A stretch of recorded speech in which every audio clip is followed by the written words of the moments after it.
Mesdames et messieurs, bonjour. Je suis Soisic Lenevé, journaliste au Monde, et nous allons nous inscrire totalement dans la continuité de la table ronde précédente en évoquant maintenant un débat autour des compétences métiers qui vont être nécessaires pour cette transition environnementale. Il faut le dire et le répéter, nos modes de vie sont en train de changer déjà, mais maintenant il faut aussi s'occuper de nos métiers qui vont devoir entamer une mutation totale. Certains vont totalement disparaître, rendus obsolètes dans une société qui n'aura plus besoin d'eux, et d'autres au contraire vont apparaître sans qu'on sache nécessairement encore très bien définir leur périmètre. La formation initiale et la formation continue sont donc les deux mamelles de ce chantier colossal. Et il faudra sans doute aller bien au-delà du compte personnel de formation pour embarquer tout le monde dans l'aventure, tous les métiers. Alors pour parler de notre avenir à tous, donc qu'on soit jeune ou vieux, en formation, en poste ou en reconversion, j'ai le plaisir de vous présenter nos 4 éclaireurs de cette table ronde. Caroline Renoux, vous êtes la PDG du cabinet de recrutement Burdeo, qui est spécialisé dans les métiers à impact positif. Pierre Ferracci, vous êtes le président du groupe Alpha. Éric Labaille, vous êtes le président de l'école polytechnique. Et Gilles de Margerie, commissaire général de France Stratégie. Merci de votre présence à tous les 4. On démarre tout de suite avec vous, Gilles de Margerie, pour s'intéresser aux métiers actuels dans un premier temps. Ces métiers actuels, France Stratégie publie régulièrement des études sur leur adaptation nécessaire. Est-ce que vous pouvez, pour démarrer, nous dire ce que vous retenez en premier lieu? Quelles sont les grandes idées à avoir en tête sur ces métiers actuels et leur transition à venir? Oui, alors on parle énormément de ces sujets et on en parle souvent de manière un petit peu imprécise. Et donc, la mission que vous m'avez confiée, c'est de donner un petit cadre chiffré de démarrage pour savoir de quoi on parle. Quand on parle des métiers liés aux questions de l'environnement, on parle de périmètres extrêmement différents. Il y a des gens dont le métier, c'est vraiment de faire ça, qui contrôlent la qualité des eaux, par exemple. Là, ils sont directement dans une fonction d'environnement, ce sont les métiers verts au sens le plus étroit. Et là, on parle d'une très petite population. On parle de 140 000 personnes à peu près. Il y a une circonférence un petit peu plus large qui sont les gens qui travaillent dans des entreprises dont la finalité est environnementale, par exemple une déchetterie, ou dans des activités qui sont périphériques à ces éco-activités. Et là, on parle tout de suite d'une population pas mal plus grande, de l'ordre du 1 million de personnes. Et puis, il y a les gens qui travaillent dans des entreprises pour lesquelles la dimension verte devient de plus en plus importante, et on parle très très souvent là de métiers verdissants. Donc il y a les métiers verts, les activités vertes, dans lesquelles on distingue éco-activités et activités périphériques, et puis les métiers verdissants, et c'est beaucoup plus large. Pour donner des ordres de grandeur, 140 000 dans les métiers verts, 1 million dans les éco-activités et activités périphériques, à peu près 600 000 dans les éco-activités et 400 000 dans les activités périphériques, et pas loin de 4 millions, 3 millions 8 dans les métiers verdissants. Voilà en gros de quoi on parle. La manière dont ça a évolué dans le temps est assez déconcertante. Il n'y a pas d'augmentation des métiers verts. Il y a une augmentation négligeable du périmètre large des métiers verdissants. Et il y a une certaine augmentation des éco-activités et des activités périphériques aux éco-activités. Quand on se projette dans l'avenir, il y a l'idée que ça va énormément changer. Et en fait, en réalité, pas tant que ça. Ça va changer en fait dans un seul domaine bien identifié, qui est si on réussit la stratégie nationale bas carbone et qu'on atteint la cible des 700 000 rénovations de logements par an, alors oui, il y a un impact très visible sur l'emploi, principalement dans le second œuvre du bâtiment. Et les estimations que nous avons faites avec la DARES dans le cadre de Métiers 2030 nous conduisent à penser que ça augmenterait d'à peu près 200 000 emplois, ce qui peut être lié à des activités comme celles dont nous parlons aujourd'hui. Alors, à côté de ça, il faut également regarder ce que vous disiez, où est-ce qu'on perd des emplois. Le gros secteur où on perd beaucoup d'emplois de manière très visible, c'est l'automobile. Vous l'avez, ça a été évoqué plusieurs fois ce matin. Déjà, on n'est pas du tout dans une situation où on sait de manière précise quantifier. Ça dépendra beaucoup de notre agilité à nous adapter, à réussir à implanter de nouvelles usines en France pour les batteries, pour assembler des véhicules électriques. Disons qu'une estimation de perte d'emploi de 50 000 est un chiffre qui traîne assez souvent dans le marché et qui est plausible à l'horizon de 2030. Alors, au total, qu'est-ce que ça donne ? Il y a beaucoup de gens qui disent si on réussit la transition climatique, ça veut dire qu'on aura énormément investi, donc c'est une relance keynésienne, donc ça crée de l'emploi. La réalité, c'est qu'en fait, quand on fait la balance précise, on ne le sait pas. Et c'est ce qui nous a conduit chez France Stratégie à lancer en début d'année un groupe de travail où on a réuni tous ceux qui font de la modélisation. Et pour le moment, il n'y a pas de conclusion. Donc, on essaiera d'avoir une conclusion en fin d'année ou au début de l'année prochaine. Mais à la question qui est fondatrice pour ce dont on parle ce matin, de savoir si on va avoir un moteur d'emploi lié à la transition écologique dans les années qui viennent, la réponse est on ne sait pas. Et quand on se rassure sur c'est bien parce que ça crée de l'emploi, en fait, on anticipe sur des résultats qui ne sont pas encore là et qui sont, à mon avis, imprudemment mis en avant.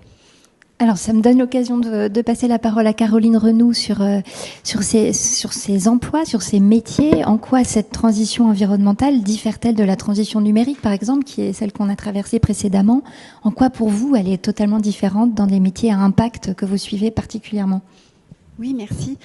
Alors peut-être pour préciser, Burdeo, c'est un cabinet de recrutement, donc principalement on recrute pour des équivalents cadres.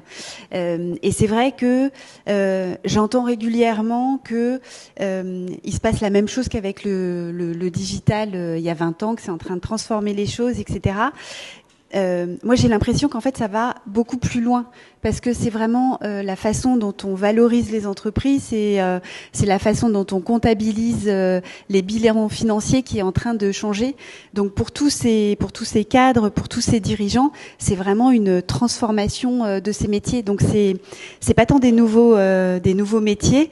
Alors, il y a des directeurs RSE, il y a des directeurs environnement. Certes, il y a des experts biodiversité, mais ce qu'on voit, c'est vraiment une transformation des métiers parce que un directeur financier, déjà aujourd'hui, si il ne sait pas faire le reporting extra-financier, et bientôt on va lui demander de comptabiliser le carbone aussi et de l'intégrer dans son bilan, il pourra plus faire son métier. Quelqu'un qui fait du marketing, qui invente des nouveaux produits, qui invente des nouveaux services, si dans sa conception, il n'est pas capable de faire évoluer les usages, il n'est pas capable de prendre en compte le fait qu'il faudra que tout soit recyclable, etc. Et il pourra plus faire son métier demain. Pierre Ferracci, prenons l'exemple du secteur automobile que vous connaissez, que vous suivez particulièrement au groupe Alpha. La fin du moteur thermique, c'est donc pour demain, 2035. Alors comment le secteur s'est-il saisi de la question en termes de requalification des emplois ? Bon, d'abord, il y a une décision au niveau européen qui fait qu'à partir de 2035, on ne fabriquera plus de moteurs thermiques. Bon, je pense qu'on aurait pu gérer la transition avec un peu plus de souplesse. Les moteurs hybrides pouvaient sans doute assurer une transition un peu plus douce parce que, je reviens sur ce que disait Patrick Artus dans la première table ronde ce matin, il faudra faire attention que cette transition ne génère pas des inégalités supplémentaires à celles qui sont déjà présentes dans la société française.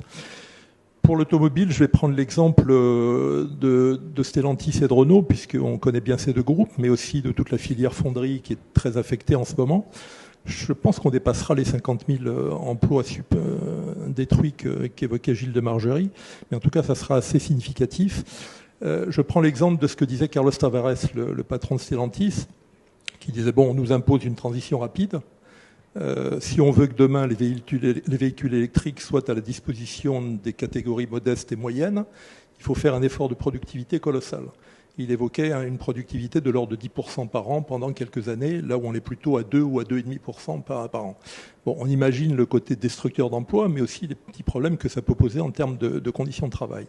Moi, je pense qu'il faudra faire très attention. Alors, j'aurais préféré encore une fois qu'on gagne 5 ans, parce que c'est pas porter atteinte à la protection de la planète que se dire que la gestion des transitions sociales est aussi importante que la protection de la planète elle-même. Et si on creuse encore des inégalités, si on ne rend pas les modes de transport accessibles à des catégories modestes, on aura encore des effets gilets jaunes sous des formes différentes. Donc moi, j'aurais préféré qu'on gagne quelques années, 4 ou 5 ans, mais c'est beaucoup pour gérer les transitions. Et à partir de là, on va y venir. Il faut que le modèle d'accompagnement, de formation, d'orientation vers les nouveaux emplois soit pertinent. Et là, on va se heurter à des problèmes quand vous supprimez 500 emplois aujourd'hui et sans doute un peu plus demain à Rodez, dans l'Aveyron, dans la filière diesel. C'est pas les mêmes salariés qui bénéficieront de la création d'entreprises de batteries électriques dans le nord de la France. Donc il faut réfléchir à la façon dont notre système de formation professionnelle aujourd'hui est agencé. J'ai vu que dans la nouvelle composition ministérielle, on avait lié l'enseignement professionnel et la formation, ce qui n'est pas une mauvaise chose d'ailleurs. Hein.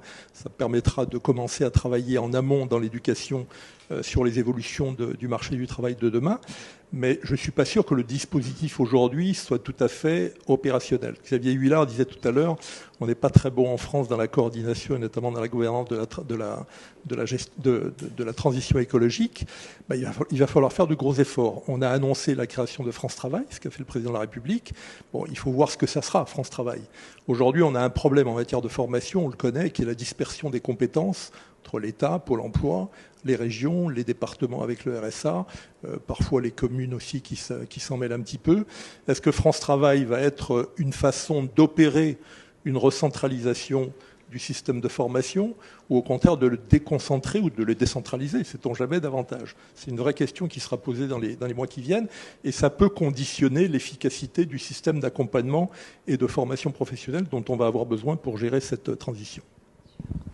Éric Labaille, intéressons-nous à cette formation initiale, qui est la première concernée aussi par les évolutions à venir. Comment une école comme la vôtre, Polytechnique, s'est-elle adaptée dans ses cursus, tout simplement? Alors, l'école, simplement, au moment de ses 225 ans, donc c'est en 2019, s'est dit on a contribué depuis 225 ans au développement du monde. Il faut que les 225 prochaines années, ça soit la contribution au développement durable. Donc, c'est-à-dire mettre au cœur de la formation initiale à la fois la compréhension, les compétences et puis les solutions au développement durable de la planète. Puisque la vraie question, elle est évidemment un élément d'écologie au sens CO2 du terme, mais c'est beaucoup plus large que ça. C'est aussi avoir une planète durable dans un monde dans lequel on a 8 milliards d'humains qui veulent avoir un niveau de vie tout à fait raisonnable. Et on voit bien que c'est ce qui crée une tension à la fois sur le climat, mais aussi sur les énergies, sur les matériaux, sur l'eau, enfin sur toutes ce qui compose la planète. Et donc la façon d'adapter a été d'abord, premier élément, on peut le regarder de deux façons. Il y a un élément que j'appelle moi horizontal, c'est-à-dire qu'il faut que tous les étudiants, tous les élèves aient une compréhension des enjeux et les premières compétences. Donc compréhension de tous ces enjeux de transition écologique, de développement durable. Et la première façon dont on l'a fait, c'est que quand ils arrivent à l'école, ils ont une semaine où on passe en revue, en fait, tous les grands enjeux de développement durable.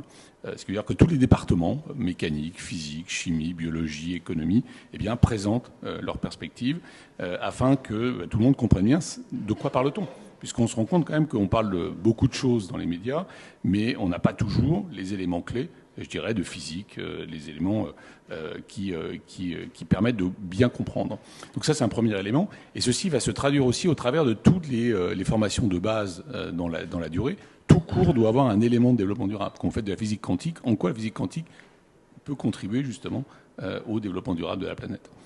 Puis alors, le deuxième élément que l'on a aussi approfondi depuis quelques années, c'est les spécialisations. Donc ça, c'est l'aspect plutôt vertical, je dirais, en troisième, en quatrième année. Et bien là, d'approfondir certains sujets. Énergie renouvelable, transition énergétique, compréhension de la biodiversité, etc., etc. Et donc là, on a plus de 80 cours qui sont justement très approfondis dans ces domaines. Et donc les élèves peuvent choisir justement, quand ils veulent se diriger, peuvent choisir d'approfondir dans ce domaine. Donc pour moi, c'est une combinaison des deux, parce que quoi qu'on fasse, il faut comprendre ces enjeux. Parce que même quand on est dans la finance, quand on est dans la production, etc., il y a des questions de développement durable. Donc comprendre ces enjeux vont permettre de pouvoir agir soi-même. Puis après, il y a ceux qui seront beaucoup plus techniquement au cœur du métier, que ce soit dans la production d'énergie renouvelable, que ce soit dans la biodiversité. Et là, ils auront effectivement des domaines où ils auront approfondi et mieux compris comment apporter justement des solutions dans les années à venir, puisque ce sont eux qui vont les apporter. On voit que ça les fait réagir, notamment lors des cérémonies de remise de diplôme. Hein. Ces élèves sont très présents, plus qu'auparavant peut-être dans les médias. Donc évidemment, ça m'interroge aussi et ça m'amène à vous poser cette question. Est-ce qu'il n'y a pas, comme peuvent le ressentir ces élèves, une forme de déni aussi de la part des grandes écoles, pas seulement polytechniques, à envoyer leurs diplômés ensuite dans des groupes que ces diplômés qualifient de polluants, trop polluants encore aujourd'hui? Je rappelle que c'est les diplômés qui déterminent où est-ce qu'ils vont aller. C'est pas nous. Donc ça, c'est juste un premier élément. Hein. On est dans un monde libéral, donc les diplômés déterminent où est-ce qu'ils veulent aller. Et il se trouve qu'il y a beaucoup de groupes qui sont en train d'adapter fortement leurs emplois, leur domaine de travail. Pour revenir sur votre petit point sur les diplômés, effectivement, on a eu plusieurs cérémonies de diplôme au mois on a eu 7 cérémonies de diplôme différentes. Il est intéressant d'ailleurs que celles qui étaient en français ou en anglais n'ont pas eu la même ton. C'est-à-dire qu'il y avait 80% d'internationaux, c'était pas exactement la même façon. On était plutôt sur quelles sont les solutions qu'on apporte, etc., etc. Il y a moins de prise politique, on va dire, des internationaux que des remises de diplômes en français. Deuxièmement, le point que j'ai retiré, c'est ils sont tous engagés. Et ça, c'est le point. Pour moi, c'est le point super important. La nouvelle génération, enfin les jeunes qui sortent de l'école, sont engagés à la fois sur la compréhension justement de l'urgence, ce qu'on partage complètement, sur lequel on travaille pour s'assurer que tout le monde comprenne bien l'importance de l'urgence, l'importance de c'est quoi exactement les enjeux. Donc là-dessus, il y a un engagement total, une compréhension totale, et puis aussi une forte envie d'agir rapidement. Donc ça, pour moi, c'est totalement positif. Ensuite, que certains prennent des perspectives politiques, on reflète la société française. Il y a des débats politiques aujourd'hui en France sur comment est-ce qu'on doit aborder ceci. Les élèves de l'école polytechnique. Alors effectivement, ceux qui sont les plus vocaux sont peut-être ceux qui sont le plus militants, engagés politiquement. Ceux qui le sont moins vocaux. Néanmoins, ce qu'on a oublié de dire, c'est que ceci a représenté peut-être 5% d'une remise de diplôme. Dans les 95 autres %, on a eu plein de témoignages d'élèves. Un d'ailleurs est dans la salle aujourd'hui et interviendra plus tard, sur ceux qui créent des start-up, qui lèvent des fonds, qui font un PhD qui justement est en train d'approfondir certains sujets pour justement apporter des solutions. Donc on a eu des superbes témoignages d'engagement, de solutions. Donc voilà, donc mon point est oui à l'engagement, oui à la compréhension de l'urgence. Après, que l'on reflète la société, c'est normal. Caroline Renoux, est-ce que vous retrouvez ces polytechniciens peut-être dans vos candidats au recrutement? Enfin, en tout cas, est-ce que les recruteurs sont en quête de jeunes du type polytechnicien, ingénieur? Oui, alors évidemment, enfin, je mets les polytechniciens à part parce que ils sont extrêmement bien formés sur le sujet et de toute façon, ils trouvent, ils ont un monde d'opportunités devant eux qui est toujours phénoménal. Après, aujourd'hui, et pas que sur les sujets de transition écologique, il y a une tension sur le marché du travail extrêmement forte, à savoir que il y a pas suffisamment de candidats. Mais après, sur ces sujets de transition économique, écologique, et sociale, il y a une pénurie, il y a vraiment une pénurie de compétences. Et puis on voit aussi encore malheureusement trop souvent un décalage, alors qui va peut-être évoluer assez rapidement dans les années à venir, puisque on sent vraiment que les grandes écoles, les universités ont pris assez récemment un grand virage sur le sujet, mais les étudiants qui sortent des écoles aujourd'hui sont pas suffisamment formés sur les sujets. Alors certes, ils ont tous une culture générale sur le sujet, donc ça c'est très bien, c'est absolument nécessaire, mais c'est pas du tout suffisant. À la fois parce que comme on le disait dans la table ronde avant, c'est des sujets qui sont quand même très scientifiques, donc voilà, la décarbonisation, quand on n'a pas fait des études scientifiques, ça reste extrêmement complexe de devenir expert sur le sujet. Je dis pas que c'est impossible, mais c'est plus difficile. Et puis après, il y a tout ce qui est aussi conduite du changement et accompagnement à cette conduite du changement, où là, certes, il faut des jeunes diplômés, mais c'est aussi les cadres et les dirigeants qui sont en poste aujourd'hui qui ont la maturité, le recul pour conduire cette sensibilisation, cet accompagnement au changement. Et là, il y a... Alors, c'est paradoxal, hein, il y a une demande, il y a une quête de sens des jeunes, mais des moins jeunes aussi, mais il y a un décalage avec la réalité. Et puis il y a et ça j'ai pas de réponse et je sais pas comment le traiter avec les gens qui arrivent sur le marché du travail. Il y a une quête de sens très forte, mais dans une entreprise il y a des tensions et parfois, il y a du non-sens. Et comment est-ce qu'on fait pour gérer ce non-sens? Et moi, j'échange énormément avec les DRH. Et les deux problématiques qui voient arriver, c'est l'éco-anxiété, qui est de plus en plus forte. Et puis, ce côté, certes, une entreprise, elle transitionne, mais une transition, c'est exigeant, c'est difficile. Voilà. On reviendra dans un temps ultérieur sur les relations sociales aussi qui sont en train de bouger. Vous pourrez préciser tout cela. Gilles de Margerie, je voulais qu'on reste encore un peu sur le temps présent et notamment le secteur du bâtiment. La neutralité carbone, c'est en 2050. On sait que entre les métiers de la construction et de la rénovation, on a des gestes professionnels qui sont très différents. Comment ce secteur, en particulier le bâtiment, d'après vos études, arrive à opérer un changement, une mutation ? Alors, c'est un des domaines où ça va pas être facile parce que ce sont des métiers qui doivent se transformer, qui doivent prendre en compte de nouvelles contraintes, qui ont des gestes qui sont marqués par l'industrialisation d'un certain nombre de processus. C'est-à-dire quand on fait une construction neuve, il y a de plus en plus d'éléments qui sont fabriqués industriellement avant d'arriver sur le site ou qui sont même quelquefois assemblés avant d'arriver sur le site de la construction. Dans la problématique de la rénovation thermique, c'est très différent parce que on travaille sur des endroits qui existent et où l'adaptation, du coup, elle est multidimensionnelle. Il faut connaître les gestes professionnels, mais il faut aussi apprendre à travailler, par exemple, en milieu habité. Quand vous travaillez sur un chantier de construction neuve, c'est pas du tout la même chose en termes de précautions à prendre et de ça, des choses tout simples que vous connaissez tous. Quand il y a des travaux de rénovation dans un immeuble, on protège les escaliers, on protège les ascenseurs. Tout ça, ce sont pas les gestes habituels. Et donc, il y a une formation qui est assez importante. À quoi s'ajoute le fait que traditionnellement, ce sont des métiers qui, pour le coup, peinent un peu à recruter. Quand nous regardons les déséquilibres potentiels sur le marché de l'emploi à l'horizon de 2030, c'est un des secteurs où il y a des déséquilibres assez importants si on n'agit pas de manière assez énergique pour y remédier. Et agir, ça suppose d'agir sur l'attractivité des emplois. Et c'est une question qui n'est pas très simple dans ce secteur-là. Je dirais juste un mot sur l'adaptation après. Et puis aussi sur les filières de formation qui sont probablement aujourd'hui assez nettement sous-calibrées.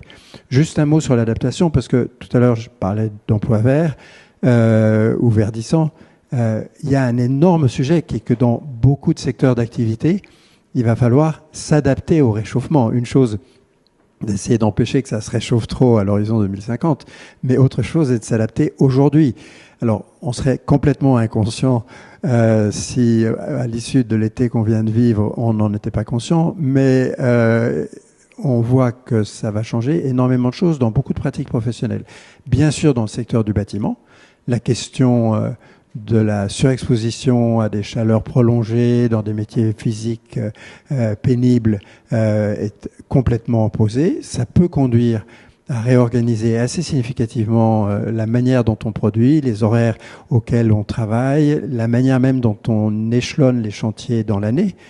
Tout ça, ce sont des choses qui sont des mutations très importantes et qui relèvent de l'adaptation au changement climatique. Et pour l'adaptation, c'est pas aujourd'hui pour dans 20 ou 30 ans, c'est aujourd'hui pour l'été prochain. Et c'est extrêmement différent comme processus de décision. Ça a un grand avantage, c'est que comme c'est pour l'été prochain, ça facilite la prise de conscience. Quand on dit aux gens, on va cesser de faire des moteurs thermiques à partir de 2035, c'est très abstrait. On commence à comprendre ensuite ce que ça va avoir comme conséquence sur les gens qui font des boîtes de vitesse ou des moteurs, la filière de la fonderie, par exemple. Mais ça demeure lointain, diffus, etc. Quand on dit on va interdire les chantiers quand il fait plus de 28 degrés durablement pendant la journée, on cogne tout de suite. Et ça va être le sujet de l'adaptation. Et ça va coûter beaucoup d'argent. C'est une chose qui, je crois, jusqu'ici assez largement sous-estimée. Les principaux sujets, c'est l'adaptation des postes de travail dans les industries exposées à la chaleur. Mais de l'autre côté, des risques qui montent avec l'adaptation, il y en a deux catégories très simples. Le réchauffement, c'est pas bon pour les bâtiments, parce qu'il y a beaucoup de bâtiments qui sont sur des sols que des périodes prolongées de sécheresse vont faire bouger. Donc on va avoir énormément, particulièrement de maisons individuelles avec des fissures dedans. Ça va être la panique pour les gens qui y habitent. Donc ils vont demander d'être indemnisés et il va falloir faire les travaux. Et ça va se chiffrer en milliards d'euros tous les ans. Et puis, il y a des métiers dont les pratiques professionnelles changeront à cause de la température. Donc tout ça va être dans l'actualité quotidienne. Et un des grands défis qu'on a maintenant, c'est d'agir de manière pertinente pour l'adaptation au réchauffement climatique et aux événements climatiques extrêmes, tout en préparant bien un avenir dans lequel on sera très décarboné. Ce sont des choses assez différentes entre elles, mais qui peuvent avoir une certaine cohérence. Si vous avez un pavillon qui est mal isolé et qui a des fissures, il faut absolument, quand vous essayez d'y remédier, améliorer le niveau d'isolation. C'est des choses très simples, mais on n'a pas encore ça suffisamment dans le champ de ce à quoi on s'intéresse. Et pour moi, dans les années qui viennent, l'interaction entre l'adaptation au changement climatique et l'anticipation pour l'atténuation du changement climatique va être un grand sujet pour les industriels et les professions concernées. Pierre Ferracci, vous avez parlé aussi de l'atténuation de la crise sociale qui peut résulter de tout cela. En quoi la pyramide des âges, notamment, peut être un paramètre important parce que c'est une catégorie de salariés qui va peut-être souffrir plus particulièrement. Cette pyramide des âges est-elle intégrée correctement et est-ce qu'on peut garantir une reconversion à tous ? Alors, plus largement, Caroline Renou disait à juste titre qu'il y avait à la fois beaucoup de recherche de sens de la part des jeunes, mais aussi beaucoup d'angoisse chez les salariés, en général d'ailleurs, pas seulement les jeunes. Parce que la transformation va être rude. Elle va être rude et elle est même assez brutale dans certains secteurs. On parle de l'automobile, mais il y en a d'autres. N'oublions pas qu'on sort d'une pandémie qui a fait elle-même quelques dégâts. Je pense qu'il faut accorder beaucoup d'intérêt à la façon de conduire le changement, de l'accompagner et de mettre en place tous les moyens qui permettent de rassurer les salariés qui sont tous d'accord pour protéger la planète et protéger nos futures générations d'enfants et de petits-enfants, mais qui sont aussi d'accord, parce qu'autrement on aura encore une fois des mouvements non maîtrisables, pour garder un emploi et pour avoir un pouvoir d'achat qui correspond à la réalité de leur métier. On évoquait tout à l'heure des métiers qui étaient en souffrance. Il y a des métiers qui sont en souffrance aussi parce qu'ils sont mal rémunérés aujourd'hui. Il y a des métiers qui sont en souffrance parce que les compétences ne sont pas adéquates aujourd'hui et que le système de formation n'est pas encore tout à fait au rendez-vous dans certaines filières. Si demain, par exemple, on négocie un peu plus dans l'entreprise sur un plan de développement de compétences, on ne le fait pas aujourd'hui. On dialogue, on tourne autour, on a fait des avancées ces derniers temps, mais ce n'est pas un objet de négociation. Je crois que ça rassurait beaucoup. Je vais prendre un exemple dans un secteur que je connais bien aussi, puisque dans une autre vie, je dirige un club de football. Il a beaucoup de défauts, le système économique du football. Il y a au moins un avantage. C'est quand vous formez des petits jeunes à la pratique du football pour qu'ils deviennent professionnels, quand ces petits jeunes s'en vont dans un grand club, qui est très riche et qui a plusieurs millions pour les acheter, à des clubs amateurs ou à des clubs professionnels, il y a des indemnités de formation qui reviennent au club formateur, et de façon non négligeable. Moi, je pense que c'est une réflexion à avoir. Aujourd'hui, vous avez beaucoup d'entreprises encore, et pas seulement des TPE et des PME, qui hésitent à former parce qu'elles pensent que les compétences vont leur échapper. Parce qu'effectivement, les anciens vont partir à la retraite et que, à partir de là, le renouvellement des compétences va être un peu compliqué. Et donc, elles ne forment pas en se disant ça va être un coût qui ne va pas bénéficier à l'entreprise. Il peut y avoir une forme de mutualisation des efforts qui est créée, je cite l'exemple de ce secteur-là, mais il y en a d'autres, qui pourraient permettre de faire cet effort de façon plus vigoureuse. Et enfin, dernier point, moi je crois assez à un rôle de l'État puissant. Alors, France Stratégie a sorti une étude, on parlait d'un rôle orchestrateur. Le terme me va bien pour conduire cette transition, en même temps sans oublier à la fois les territoires et les entreprises. Il il y a beaucoup de choses que l'État ne va pas pouvoir traiter tout seul. Donc il faut, je parlais du dialogue dans l'entreprise sur les enjeux de compétences et de formation, mais il y a aussi à clarifier un petit peu la répartition des compétences que j'évoquais tout à l'heure entre les régions, entre l'État, entre les entreprises, qui fait quoi. On ne peut plus continuer, alors c'est peut-être l'objet de la réforme qui est annoncée avec France Travail, on ne peut plus séparer avec autant de force l'orientation des actifs, leur formation et leur accompagnement. Tout ça, ça fait un tout. Donc il faut trouver des lieux où les gens se parlent et où il y a, j'allais dire, un guide unique qui fait que les bonnes décisions soient prises. Aujourd'hui, on souffre aussi dans le système de formation professionnelle, en tout cas, par cet éclatement de compétences qui n'a jamais été véritablement traité. La réforme de 2018 a fait beaucoup de bien. Le CPF est une avancée majeure. Il a redonné le goût de la formation à bon nombre d'actifs, même s'il y a quelques débordements aujourd'hui qu'on voit bien qu'il faudra corriger. Oui, mais ça, après, la régulation passe aussi par là. C'est comme le CEP, la façon d'orienter les actifs vers des nouveaux métiers. Il y a aussi des dérives, il y a aussi un manque de financement. Mais en tout cas, le geste qui a été fait avec le CPF monétisé est quelque chose de fort. Maintenant, il faut aller beaucoup plus loin et répartir les compétences de façon beaucoup plus efficace, parce que la coordination de tous ces territoires, de toutes ces filières, de tous ces secteurs où il y a des enjeux très différents, très hétérogènes en matière de transition écologique, fait que cette coordination doit être beaucoup plus puissante qu'elle ne l'est aujourd'hui. Et pour ça, il faut clarifier les compétences des uns et des autres. Je reviens à vous, Éric Labaille, sur cette formation initiale et continue. Les grandes écoles proposent des masters spécialisés, dont la vôtre. Est-ce que vous pouvez nous brosser le portrait robot d'un étudiant qui choisit ce type de master dans la transition énergétique? Est-ce que l'état des troupes est bon? Est-ce que l'éco-anxiété touche aussi ces personnes-là en particulier? Comment vous arrivez à évaluer le profil de ces étudiants-là? Alors effectivement, on a un Master of Science and Technology, justement, donc qui sont des formations internationales d'ailleurs, qui sont en anglais. Donc là, on va vraiment former des jeunes qui viennent du monde entier. Les deux qui sont les deux domaines dans lesquels on a le plus d'étudiants, c'est l'intelligence artificielle d'un côté et la data, et puis tout ce qui est transition énergétique. C'est vraiment les deux domaines. Et dans le côté transition énergétique, on a effectivement un master qu'on appelle STEM, qui va justement former en 2 ans, en lien avec les entreprises aussi. C'est à peu près 1 an de cours et 2 stages en entreprise, pour justement, après une formation initiale, donc ils arrivent avec un bachelor ou déjà un premier master, et se spécialisent dans le domaine pour pouvoir ensuite être totalement opérationnels. Là, on est vraiment sur la partie verticale que je mentionnais tout à l'heure, rentrer dans une société d'énergie, une société de conseil, une société de financement dans l'énergie, où là, ils vont avoir acquis justement les fondamentaux, la compréhension de qu'est-ce qui va se passer dans les 15 ans qui viennent ou les 20 ans qui viennent, en termes scientifiques, en termes d'ingénierie, sur ces éléments de développement durable et de transition énergétique, donc nouvelles énergies, efficacité énergétique. Et puis on a un autre master aussi qui est assez intéressant, qui est sur la partie des villes. Puisque là, on revient sur une certaine focalisation, mais dans un écosystème. On voit bien, on en parlait, il y a beaucoup d'éléments d'écosystème qui vont faire évoluer les choses. Et on se rend compte que la planification d'une ville, bien l'évolution d'une ville, on voit bien que l'urbanisation est liée aussi au développement économique. Et bien, néanmoins, est-ce qu'une ville va être durable? Et donc, on a tout un master également où, en 2 ans, eh bien, les étudiants approfondissent ces compréhensions. Ensuite, ils peuvent rejoindre beaucoup d'acteurs, évidemment des acteurs publics qui sont en charge de ville, des acteurs d'ingénierie qui vont contribuer, des acteurs qui vont justement opérer un des éléments de la ville, ou des cabinets d'architectes, etc., etc. Donc voilà, donc c'est ce type de formation, eh bien, les rend opérationnels tout de suite pour justement être des acteurs, apporter des solutions et faire avancer. Et là, comme je le disais, au niveau mondial, aussi bien en France que dans les différents pays émergents, États-Unis, puisqu'on a pris tout de suite une perspective internationale.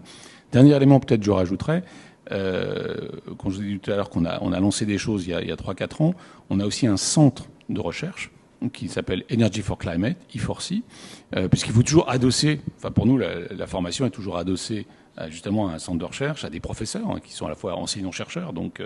Et donc ce centre est un des top 5 mondiaux dans l'énergie pour le climat, et donc travaille sur ces questions de nouvelles énergies, ces questions d'efficacité énergétique, ces questions de politique, ces questions aussi de capture du CO2, dont on ne parle pas souvent aussi. C'est aussi un des éléments qu'on est en train d'approfondir, parce que dans le mix pour résoudre bien l'équation que l'on a d'ici 2050, il y a sûrement un élément de capture de CO2.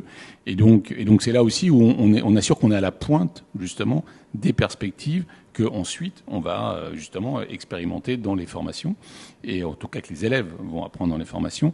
Donc ça, c'est un élément aussi qui est assez important, de toujours être à la pointe de la recherche. Et dernier élément que je mentionnais, c'est que notre campus également est un démonstrateur.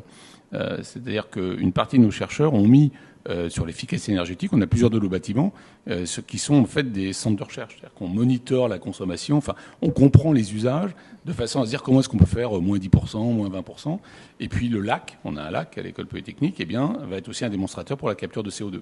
Parce que le CO2, l'eau est un des capteurs de CO2, donc comment est-ce qu'on peut accentuer, accélérer donc cet élément de démonstration est assez important. Puis on a aussi un centre qui s'appelle le CIRTA, qui est où on a plein de capteurs depuis 20 ans, qui alimentent le GIEC d'ailleurs, voilà, où je peux vous confirmer d'ailleurs qu'à Palaiseau, la température a monté de 1,5 degré depuis 20 ans. C'est ce que donnent nos capteurs. Donc voilà. Vous êtes un vrai poste de pilotage. Voilà, c'est peut-être là la gouvernance qu'il faut. Exactement. Capteurs, recherche, formation, perspective internationale, et puis le lien avec les entreprises, de nouveau, super important. Comme je disais, dans les masters de sciences et technologies, les stages en entreprise permettent tout de suite de mettre en pratique, de revenir pour une deuxième partie, et puis ensuite de repartir de façon très opérationnelle quand on a son diplôme. Caroline Renoux, sur le recrutement, justement, on vient de parler de compétences très techniques, donc à Polytechnique, mais il y a peut-être d'autres types de compétences qui sont aussi en vue. Est-ce que vous pouvez nous dire quelle est la part des compétences techniques et des compétences qu'on appelle transversales ? Quelles sont-elles ?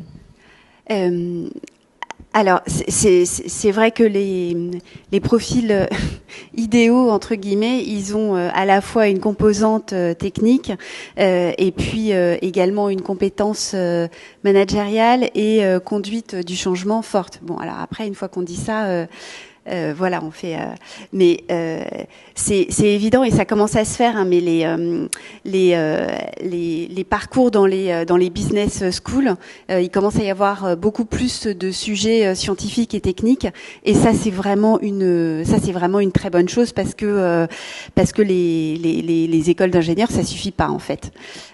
Après, aujourd'hui, comme j'ai commencé à le dire tout à l'heure, au niveau de la conduite du changement, au niveau du dialogue avec les parties prenantes, il y a des compétences énorme à développer sur ces sujets parce que c'est bien d'avoir les solutions techniques, mais après il faut se l'approprier et puis il faut que les entreprises dialoguent davantage avec leurs parties prenantes, donc c'est-à-dire leurs collaborateurs, leurs fournisseurs, mais aussi les pouvoirs publics des régions dans lesquelles elles sont installées.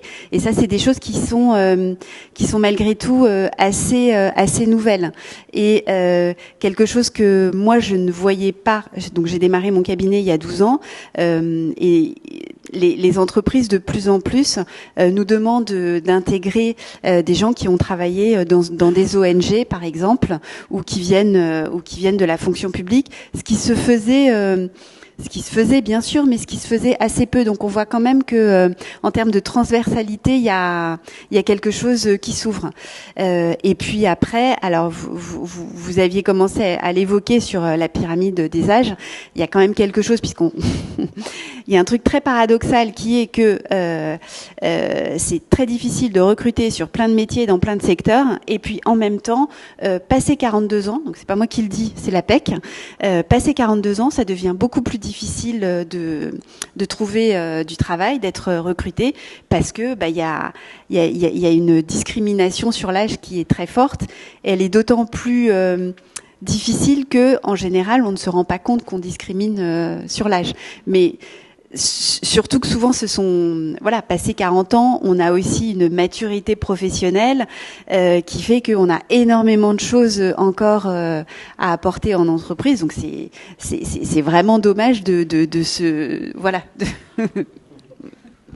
Oui, ça fait réagir, c'est vrai. Oui, non, mais je suis désolée. Et alors moi, je le constate dans mon cabinet. On est mal parti pour l'allongement du départ à la retraite. Mais vous pouvez trouver ces chiffres sur la PEC, hein, donc. Très bien.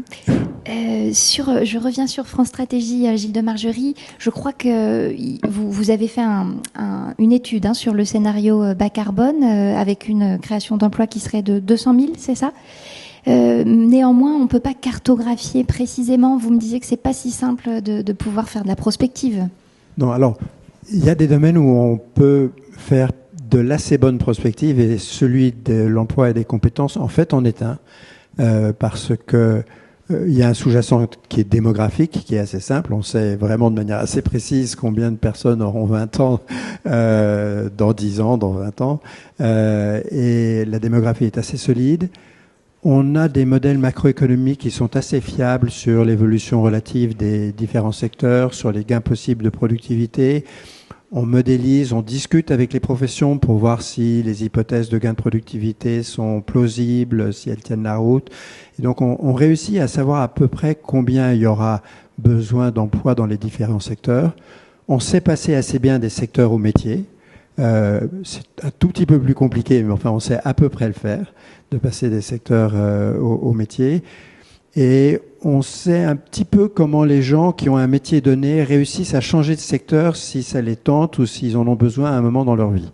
Alors ces matrices de transition sont pas la partie la plus robuste et peuvent changer quand il y a des grands événements. Par exemple, on pense qu'il y aura probablement des modifications des comportements de transition professionnelle liés aux crises Covid et aux changements de comportement qu'elles ont appliqués. Ça, on le saura dans quelques années. Ce sont des choses assez délicates à étudier.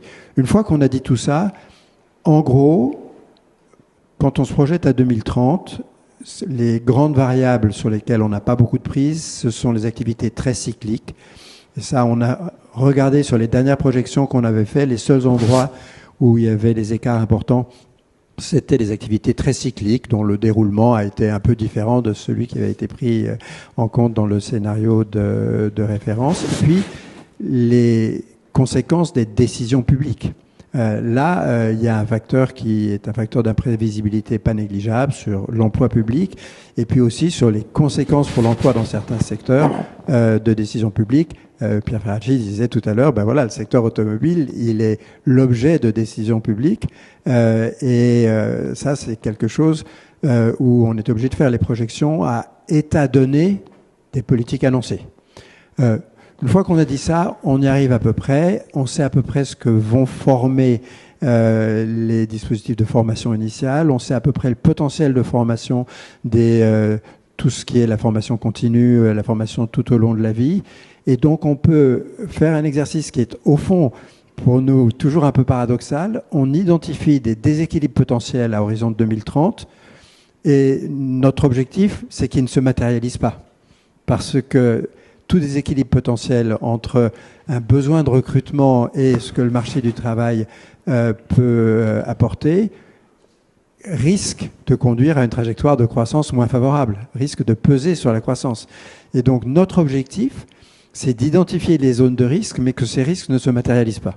Et donc on est très content si, par exemple, on dit aujourd'hui qu'on va manquer de main-d'œuvre dans le second œuvre du bâtiment, et si ça ne se produit pas, parce que on aura eu beaucoup de lecteurs et que beaucoup de gens se seront dit oui, il y a un problème et auront investi dans la formation continue pour avoir des techniciens, des ouvriers qualifiés pour la rénovation du bâtiment. Gilles de Margerie, il faut le préciser aussi néanmoins, et peut-être on le perd de vue, mais les métiers qui seront le plus en tension en 2030 seront néanmoins très classiques. Ça reste les enseignants, les aides-soignants. Alors, là, ça c'est important parce qu'il n'y a pas que les conséquences de la transition écologique.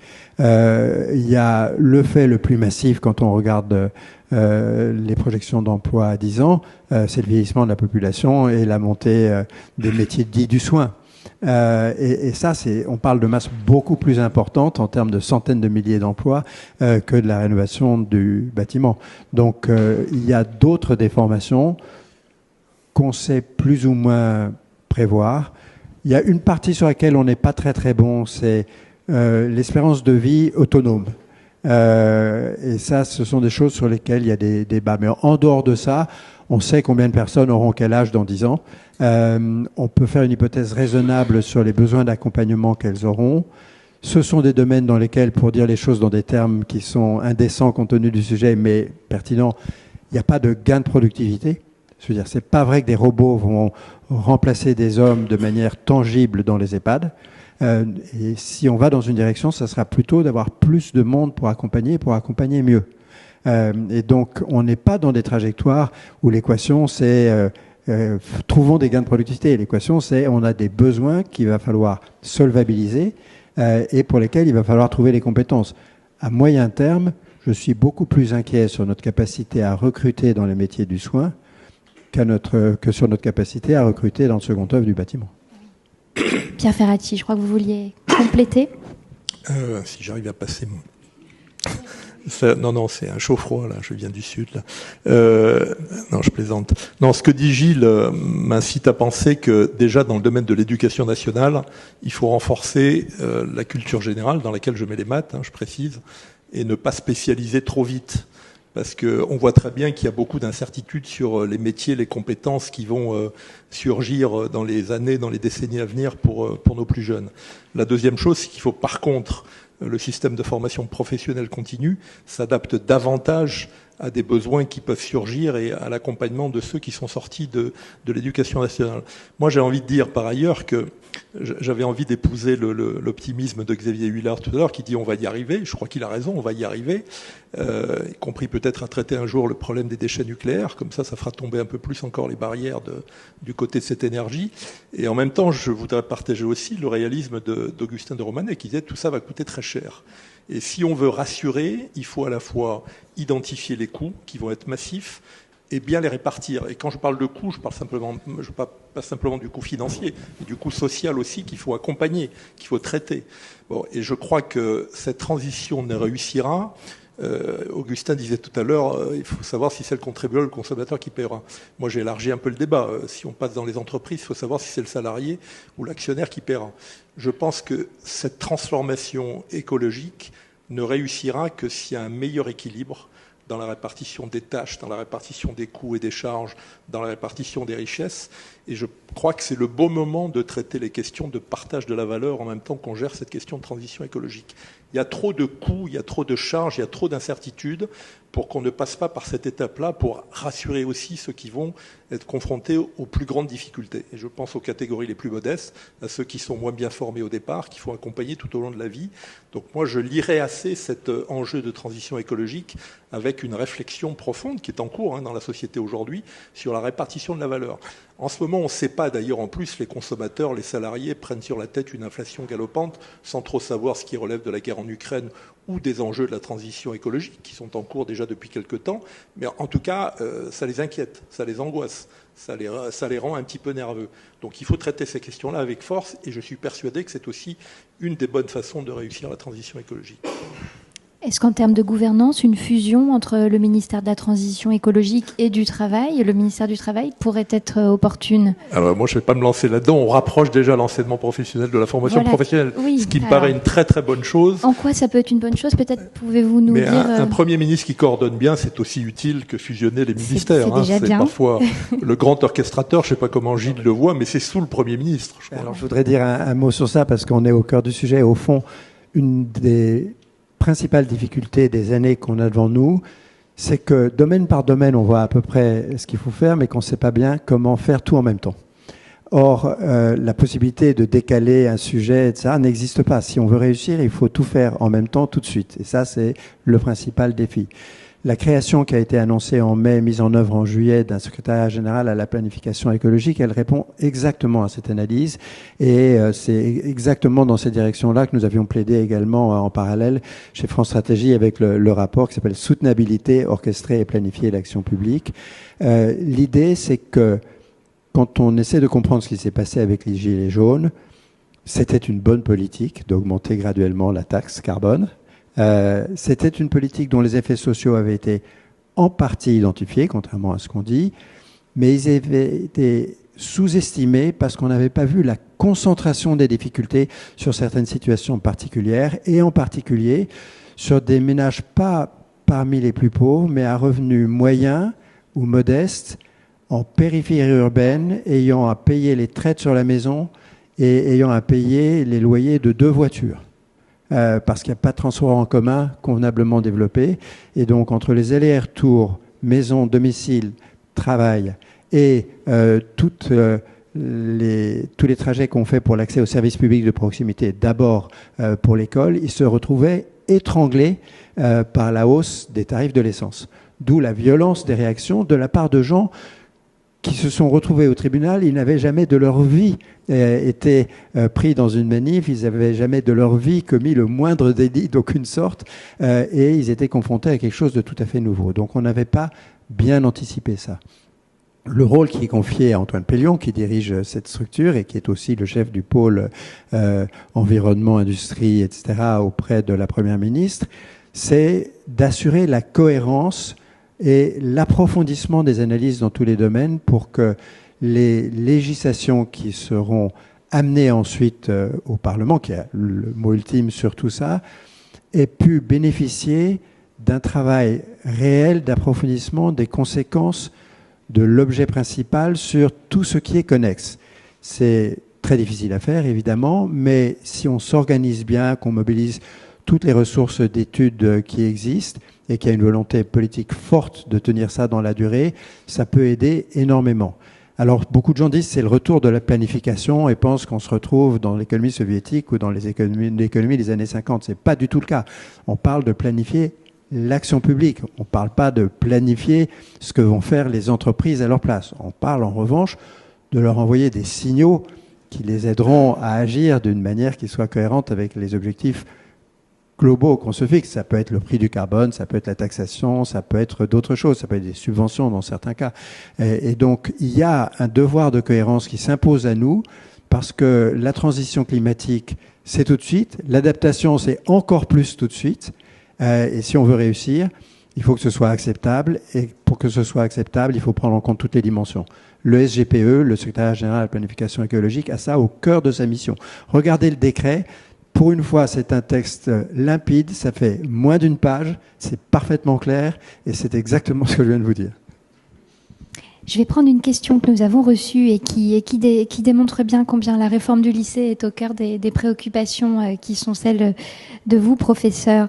C'est une dichotomie en fait qu'une professeure remarque entre le discours des grandes écoles sur cette spécialisation qui est effectivement très très pointu et heureusement on s'en félicite, mais qui peut un petit peu dérouter un enseignant peut-être du secondaire. La question est celle-ci, faut-il des bacheliers tout-terrain ou des bacheliers plus pointus sur les disciplines qui les ont davantage intéressés? Et l'ancien bac n'était-il pas plus adapté aux besoins finalement en étant peut-être davantage spécialisé, tourné vers les sciences notamment? Je pense que c'est ça le sens de la question. Alors, en tout cas, une perspective, n'oublions pas, j'ai bien parlé d'une approche hantée, c'est-à-dire qu'il y a une approche horizontale et ensuite une approche verticale pour ceux qui veulent vraiment approfondir certains sujets. Donc je reviens sur mon premier point, voilà, en master où effectivement en 4e année, quand on veut avoir une spécialisation. Donc moi je reviens en fait, et Augustin a parlé tout à l'heure des maths en première, donc je reviens sur le sujet, c'est maths physique. Un ingénieur, c'est maths physique. On a beaucoup parlé de maths, mais il faut aussi parler de physique. Parce qu'aujourd'hui, on a beaucoup de bacheliers qui n'ont pas fait de physique. Donc on l'a pas encore vu ça complètement, mais en fait avoir les fondamentaux, fondamentalement maths, physique, chimie, et puis bien entendu sciences humaines et autres sciences sont importants. Donc la réponse, en fait, moi, la perspective que j'aurais, c'est il nous faut, alors je suis passé tout terrain, mais il nous faut des bacheliers qui ont les différentes compétences pour ensuite pouvoir choisir. Et pouvoir approfondir. Mais il est clair, en tout cas, si je prends au moins la casquette du côté ingénieur, un ingénieur doit avoir les différentes compétences scientifiques et humaines pour pouvoir réussir. D'où l'importance, en fait, et c'est là où on voit qu'aujourd'hui, il y avait, derrière la réforme du bac, il y avait la volonté d'aider les gens à choisir, d'avoir un parcours individualisé, ce qui était plutôt une bonne idée. Mais de l'autre côté, il faut aussi avoir les moyens d'avoir un parcours individualisé. Et il est peut-être un petit peu tôt aujourd'hui de le faire trop tôt, plutôt après le bac, de commencer à faire des choix. Certains devront avoir justement, pour certains choix, il faut avoir les différentes compétences. Et du coup, on est en train de restreindre pour certains leur choix en les faisant choisir trop tôt.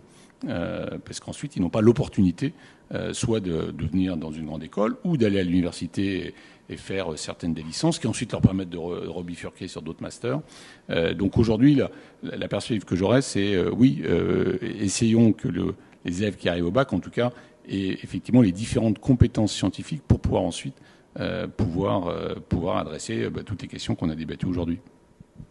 Pierre Ferracci, vous connaissez bien, vous, l'éducation nationale pour avoir présidé le Conseil national l'éducation entreprise, où vous aviez instauré un dialogue, en tout cas tenté de le faire. Est-ce que ce bac, vous avez peut-être... Si, ça avait marché. Bon, est-ce que ça marche toujours aujourd'hui?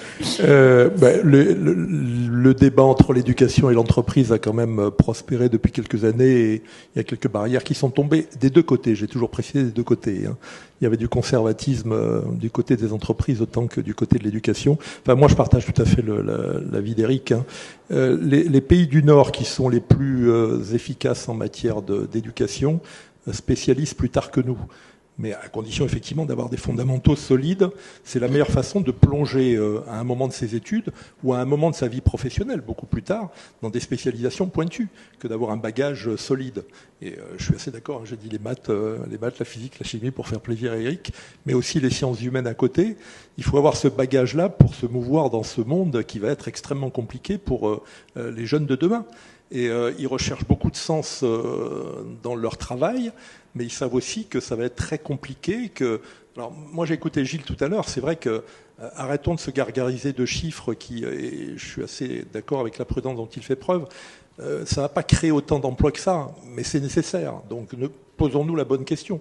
Il faut y aller parce qu'on doit protéger la planète, sous réserve encore une fois de faire en sorte que les gens qui y vivent soient aussi protégés que la planète elle-même. Donc il faut une formation solide et à partir de là, il faut aussi une formation professionnelle qui tout au long de la vie soit plus souple, s'adapte davantage.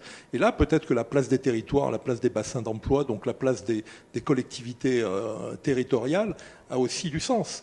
L'État régulateur, les gars orchestrateurs pour coordonner cette planification, mais après sur le terrain, on l'a vu pendant la pandémie, les collectivités sont très puissantes et très efficaces quand il le faut et relaient parfaitement le travail de l'État. Pour la transition écologique, ce sera pareil. Je voudrais juste ajouter une chose sur ça, parce qu'on a parlé des compétences à partir des disciplines, mais il y a une chose extraordinairement importante que l'école apporte ou non, qui est travailler ensemble, travailler en équipe, apprendre à apprendre. C'est ce qu'on appelle quelquefois en anglais les soft skills, toutes les compétences comportementales, toutes les compétences qui sont éventuellement transférables d'une discipline à une autre ou d'un métier à un autre. Et ça, c'est clé parce que ce qu'on sait, c'est qu'on changera de compétences et probablement de métier plusieurs fois dans sa vie à l'avenir. Un des devoirs de l'école, ça va être de tenir compte d'un univers où il y a plus de changements de ce type et donc d'aider les élèves à développer la capacité à travailler en équipe et à se saisir de nouveaux sujets. Et ça, c'est probablement le complément nécessaire au renforcement du socle de compétences disciplinaires dont on a parlé. Et dans les entreprises, évitons les excès du télétravail parce que ça peut nuire aussi à ce travail d'équipe. Je dis bien les excès, pas le télétravail lui-même. Parce que ça a du sens demain que d'avoir cette cohésion sociale, ce lien social et cette productivité, cette innovation qui passe aussi par ce travail d'équipe. Et peut-être avez-vous un petit mot, je reviens à la discipline des mathématiques, mais on sait aussi que c'est une discipline où les professeurs sont manquants, il en manque un certain nombre. Comment vous l'expliquez? Enfin, on n'a plus que 2 minutes, mais est-ce que c'est pas ça le vrai métier d'avenir, ces profs de maths qui n'existent plus? Moi, je suis dans une famille d'enseignants du haut en bas. D'abord, je pense qu'il y a un problème de reconnaissance de ces métiers, il y a un problème de rémunération. Un problème de rémunération très clair aujourd'hui de ces métiers-là et d'autres métiers d'ailleurs qui sont en tension.